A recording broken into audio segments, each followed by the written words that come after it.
స్థానిక కుసుమ హరనాథ్ నిత్యాన్నదాన సేవా ట్రస్ట్ వారి ఆధ్వర్యంలో శ్రీ కుసుమ హరనాథ్ బాబా దేవాలయం ప్రాంగణంలో గత 8 సంవత్సరాలుగా మజ్జిగ పంపిణీ కార్యక్రమం నిర్వహించడం జరుగుతుంది. అందులో భాగంగా ఈరోజు కూడా మజ్జిగ పంపిణీ కార్యక్రమం నిర్వహించడం జరిగిందని నిర్వాహకులు తెలిపారు. మన నర్సరావుపేట పట్టణంలో శ్రీ కుసుమ హరనాథ్ బాబా దేవాలయంలో శ్రీ కుసుమ హరనాథ నిత్యాన్నదాన సేవా ట్రస్ట్ తరఫున గత 8 సంవత్సరాల నుంచి ఉచిత మజ్జిగ పంపిణీ కార్యక్రమం జరుగుతుంది. ఈ దాతల సహకారంతో మరియు కమిటీ సభ్యుల సహకారంతో జరుగుతుంది. మరి ఈ కార్యక్రమం కుల మతాలకు అతీతంగా జరుగుతుంది.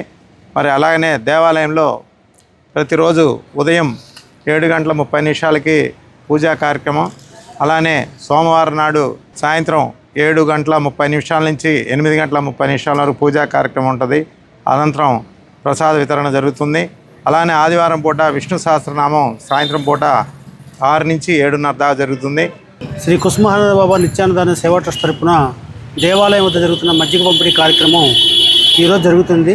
అందులో భాగంగా ఈరోజు ఈ కార్యక్రమానికి అతిథులుగా కోరపాటి వెంకట అమర్ గారిని, అలాగే వారు గతంలో మన నరసరావుపేట పట్టణ ఆర్వే సంఘానికి ప్రధాన కార్యదర్శిగా చేశారు. అలాగే ఇంకొక అతిథిగా కోరపాటి లక్ష్మీ పూర్ణచంద్రరావు గారిని మనం పిలుచుకోవడం జరిగింది. వారు గుంటూరు జిల్లా వాసవి సేవా సమాఖ్య విద్యార్థి కమిటీ చైర్మన్గా ఉంటున్నారు.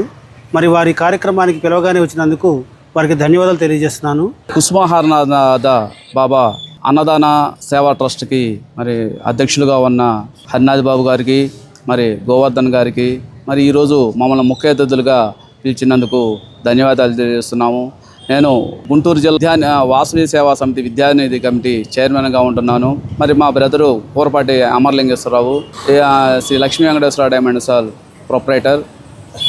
ఇప్పుడు వేసవి కాలంలో మరి 100 రోజుల పాటు మజ్జిగ పంపిణీ కోసం ప్రతి ఒక్కరి దగ్గర 1000 రూపాయలు, 500 రూపాయలు, 300 రూపాయలు వాళ్ళ స్తోమత తగ్గట్టుగా విరాళాలు సేకరించి మరి 100 రోజుల పాటు మజ్జిగ పోసి మరి వాళ్ళు ఈ సేవా కార్యక్రమాలు చేస్తున్నందుకు వాళ్ళందరికీ ధన్యవాదాలు తెలియజేస్తున్నాము.